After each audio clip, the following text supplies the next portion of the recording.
And here we are. Hey guys, Harley Roxx here from Rock Rage Radio, Louder Than Hell. I am here with Saving Vice's Tyler Small. How we doing, man? I'm doing good. How are you? Doing awesome. Trying to stay cool. It's really freaking hot. I don't I'm want to talk scared. about it. It's so bad. It's so bad that I literally I can't even. I've been drawing on paper only because Mm. my hand, like my glove, I wear a glove so my hand doesn't touch the screen, and I'm sweating through the glove, and it's getting moisture on the screen, and like my lines are all skipping, or it keeps thinking I'm Whoa. touching the screen, and I can't. I Yeah. just can't even use it right now unless I'm like hiding in the corner where the AC is. It's so bad. I hate summer. I hate Uh-oh. the summer. Da- I'm ready for Yeah, fall. well, I mean, y'all are up in Vermont, right? Yeah, it should not be this hot. Yeah. Like humidity is normal here, but Right. like this is probably the worst summer. But I feel like the way things are going, every summer is going to be the worst summer every year forever Right. now. So I don't know.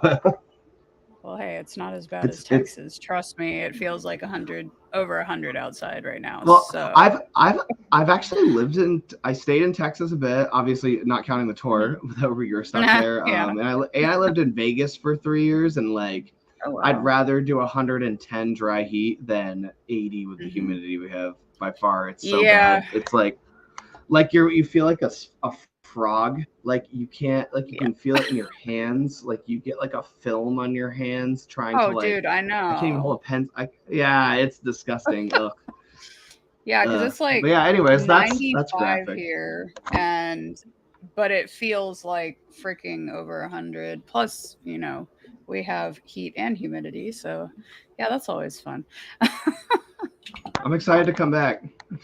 Hell yeah.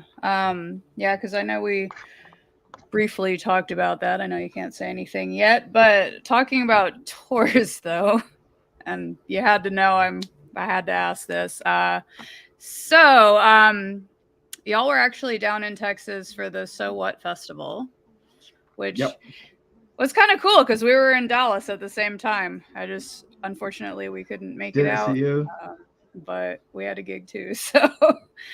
So tell me, kind of from your perspective, how things went down. Your feelings behind that, because I know that was a big shit show for you guys. I mean, it's God, like I felt so it's like bad. everything.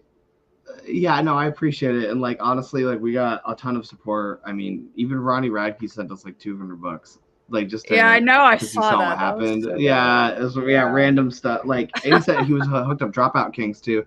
I mean, Hmm. it's like every trauma in this band's career. Like, it's all a meme to us now. We actually have a little documentary, like 2-part little mini thing that Kenji Hmm. had been filming the whole time, and he put together two little like part one and part two, and it actually is like a bunch of behind the scenes stuff of what was happening when we were in Texas, like day by day. Hmm. And that'll be coming Yeah. out, I think, next week or the week after. So it'll Cool. be a little more hands on. But as I don't know. I don't really feel like I knew like everyone knows Lil Xan sucks. Like I knew Lil Xan sucked. I just like Yeah. I have two sober members in my band. I felt like I was Hmm. obligated to give him the benefit of the doubt that he was trying to turn over a new leaf, rebrand. Like Sure. he admitted his name is stupid finally. Like it's just like, and yeah, I mean, it couldn't have happened in any other way. I feel like other than like what was the most Xan thing he could Sure. have done was like tell us the day of that he wasn't coming to the tour. You know what I mean? Oh my So it's whatever. God. It was the best thing that could have happened because like we got so much publicity because of that. Honestly, it Yeah, was I the saw van stuff. that. The van was the trauma. Like Lil Xan Yeah. dropping off the tour sucked. A lot of dates got canceled because of it. There was dates that got canceled Right. purely because of the drama, and like a venue didn't want to be involved in the drama between Dropout Kings and Lil Xan is like weird shit.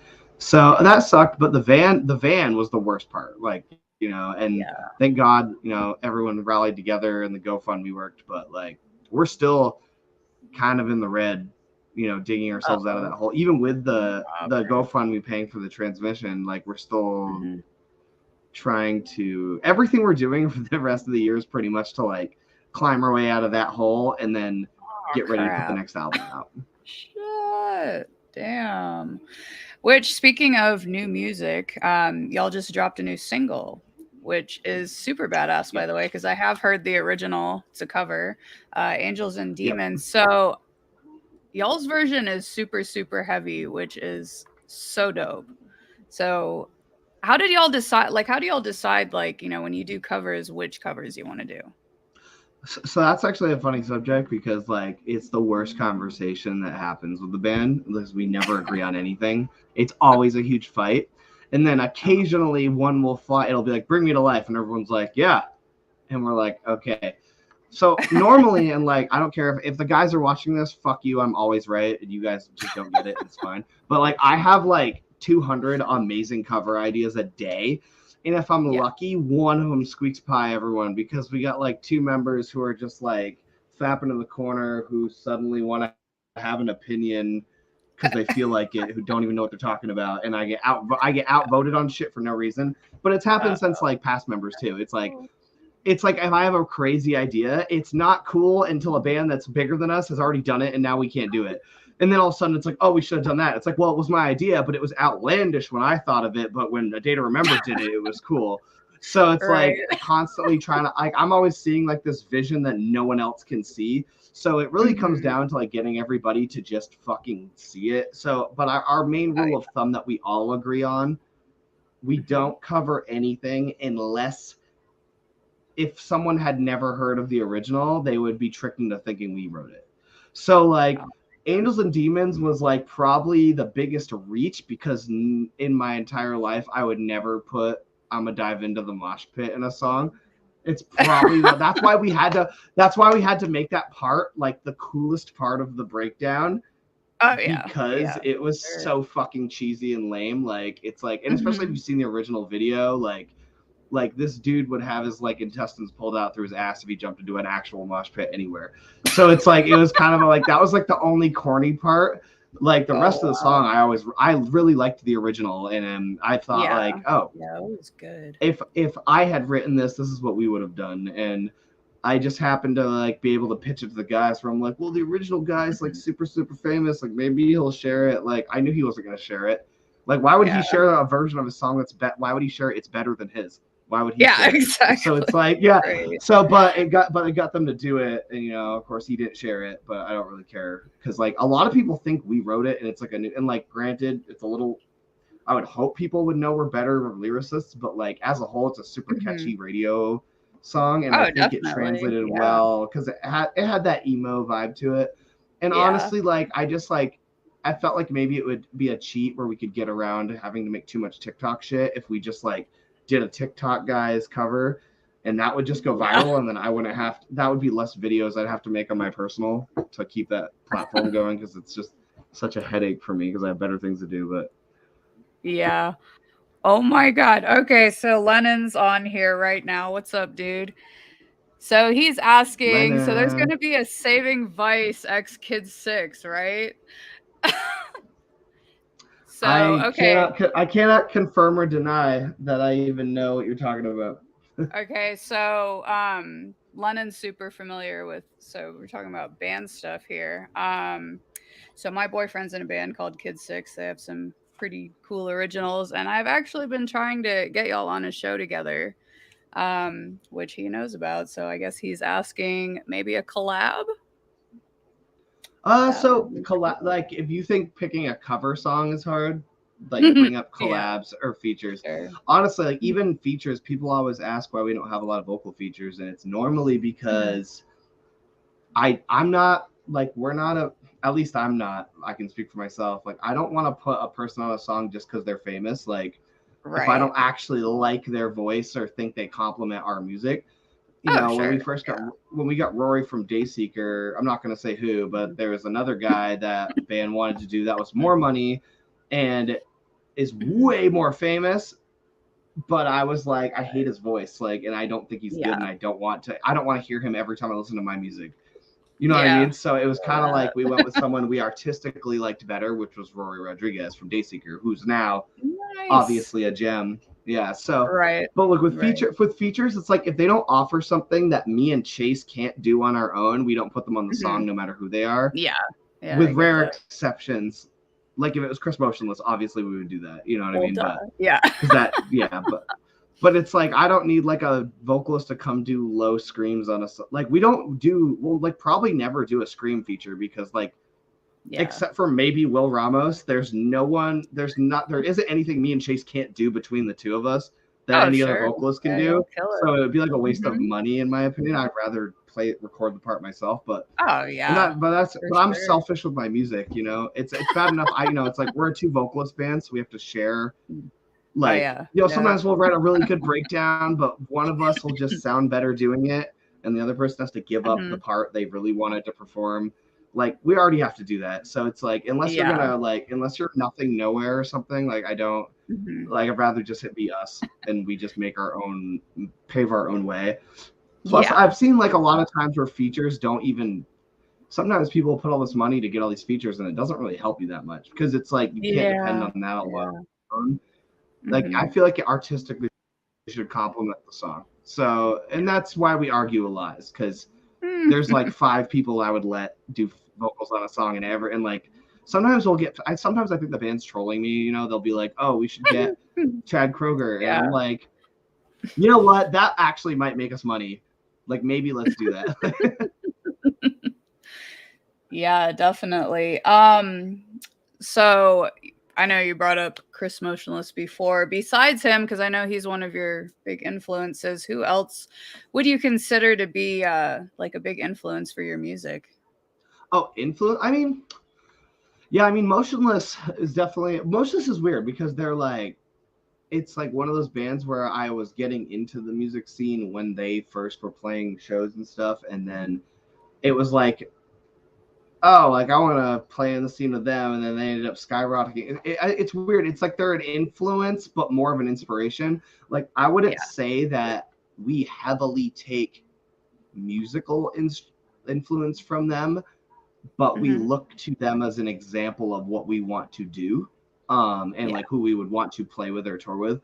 But I'd say like Nothing Nowhere. I mean, Under Oath is probably my biggest. The Used was a big one. Nice.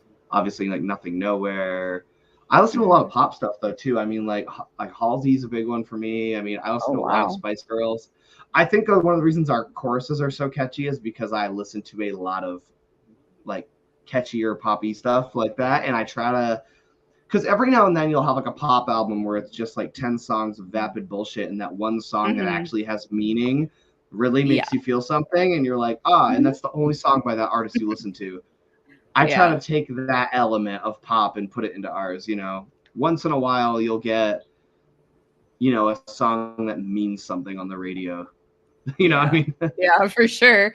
I mean, like, given the fact I work in radio and not just for Rock Rage, but I also work for a couple corporate radio stations too, which be going into later today. But yeah, I know I totally get that as far as like what's kind of radio friendly or what sounds like it would be kind of like for mainstream radio, you know? Yeah.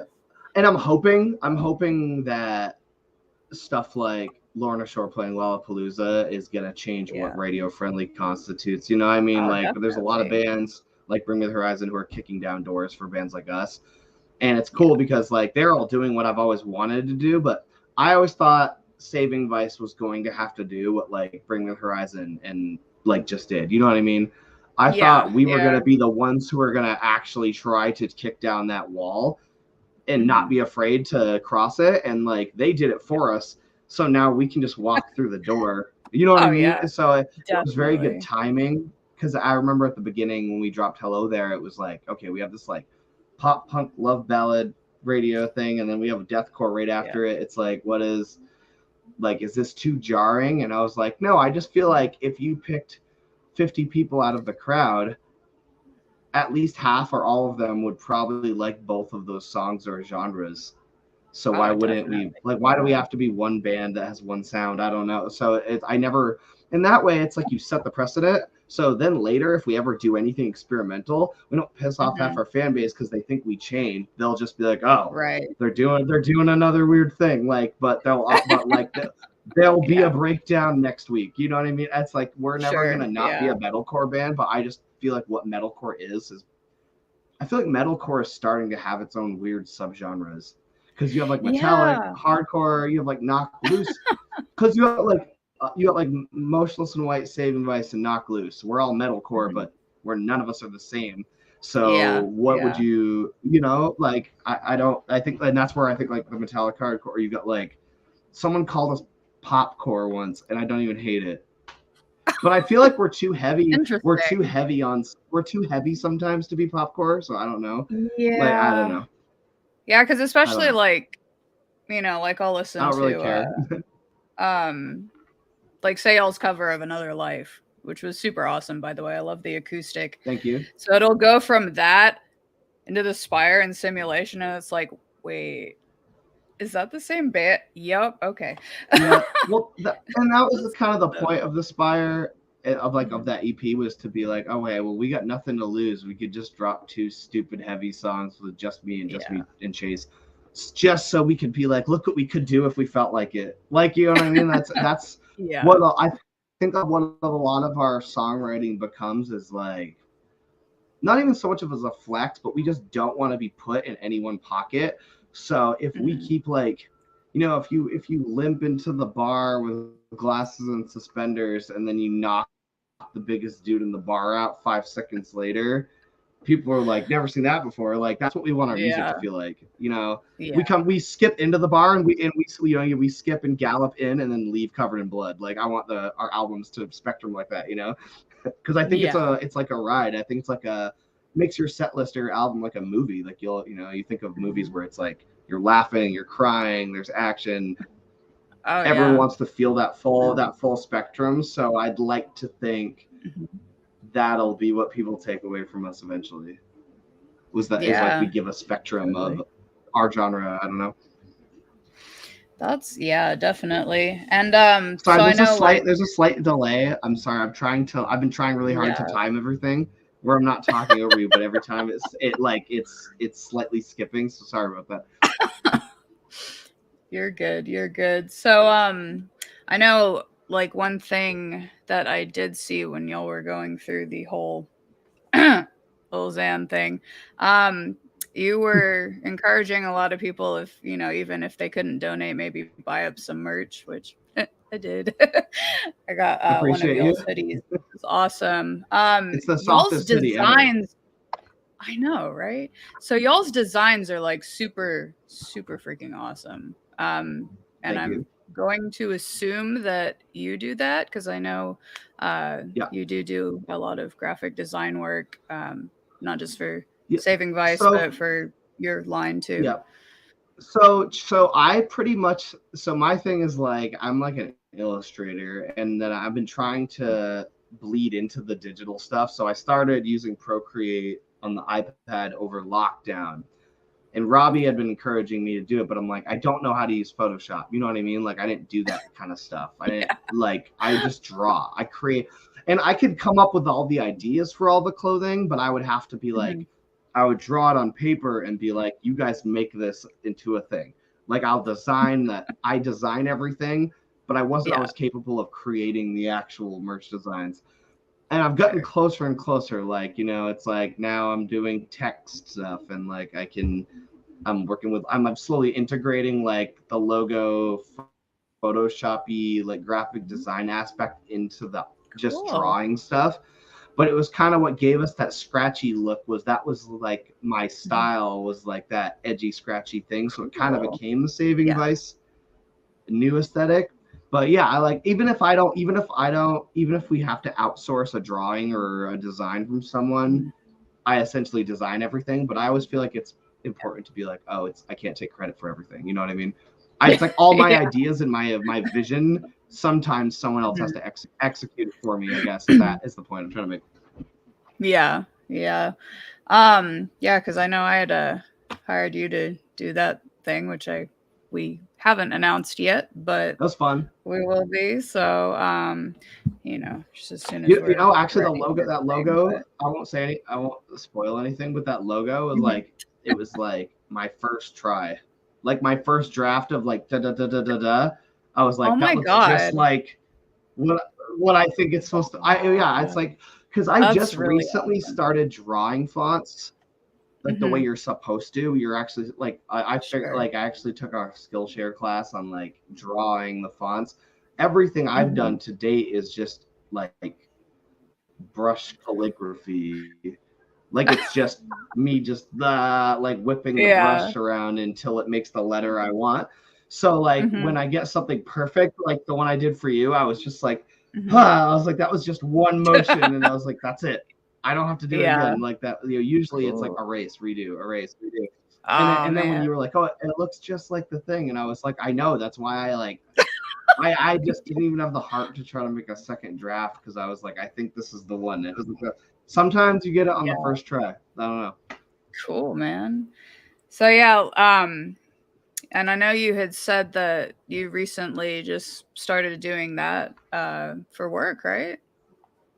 So how's that going for you? Yeah, I mean, so it's I think in the grand scheme of things, it's going really well, but Mhm. it's like still stressful. I mean, all ever since like the 5 years that Saving Vice has been a band, I always held down like I had like a full-time job running a Zoomies, like no joke. Oh wow. All through that, all that shit we were doing, I was working 40 hours a week Wow. running a store, like all through Mhm. that, and like going on work trips. So my life has been stretched incredibly thin just to make sure I had the income I needed to fund whatever we had to do or whatever. And I had been planning and hoping to do, graphic design, tour full time, and just do all that stuff for a job, but I didn't think I was ready yet. I didn't think I was good enough. Okay. Um, and then the Little Xantor came up, and I just didn't have a choice. Like I didn't have enough vacation Yeah. time, and that was finally the nail in the coffin for the day job. So it was Sure. scary. You lose your insurance, you're losing all this shit, and then we've been a band that now has like a brand to uphold, but we don't have a label. It was like working night and day, burnt at both ends to work and do the band was how we were able to pump out videos and do shit where normally a label would just lend you the money and then you'd owe them. So it's like it's being a DIY band made it really hard, and but Yeah. I think it's gone pretty well. I mean, I've probably Mhm. made like last month I made like half of what I actually need for all of my bills and stuff, but Right. that was my second month doing it, my second month Mhm. self-employed. So I mean, I think in the grand scheme of things that I'm even supplementing, like I'm just living off money I saved up because I knew eventually Yeah. we'd get a tour. Eventually we'd get a tour where one of us I'd have to quit my job. So it Yeah. was kind Yeah, of it for wasn't sure. really an if, it was like, I remember 2 years ago I thought it was gonna happen and I managed to make both Mhm. work with Well, that's obviously cool. no sleep and a lot of Oh, flying, but man. like it kind of goes back, and it's weird because you always tell yourself you're not doing enough, but then I'm like, bro, it's like I've done so much. Like for 5 years, I've just used every vacation day I've ever had for Saving Vice. You know what I mean? And so Yeah. yeah, it's nice being at home. It's nice being surrounded by my inspiration. It's a little hard to be Mhm. motivated, and then like if you try to relax because you overwork, you feel guilty because you're not getting something done. It's like, well, if I don't have clients booked, I should be doing whatever I fucking possibly can right now to get better so I can get more Yeah. clients. And then you end up like just working yourself to the bone, even when you're not working for money. Like it's weird. Yeah. So it's just an adjustment. I'm excited to go back out on tour and just get out of the house for a couple of weeks and kind of come back to it fresh and maybe try to come up with a new system or something. Cause like Yeah. making yourself a work day, as you might know, because I know you do a lot of stuff, is like, it's almost I think just that's an as hard to understatement. make yourself take free time as it is to make yourself get stuff done. I feel Yeah. like. Yeah, for sure. So, now let me ask you this though, because I know, like, Man, from the what I lag is getting hear, worse, huh? ugh, it can be. I don't know. But no, I was gonna ask because your songs, like the final product that you guys put out, sounds really, really crisp, really clean. I know a lot of artists I've read about do started doing like basically learning how to use Logic Pro and everything and doing it themselves. Do y'all do that or do you have somebody you go to? Because it sounds really, really professional.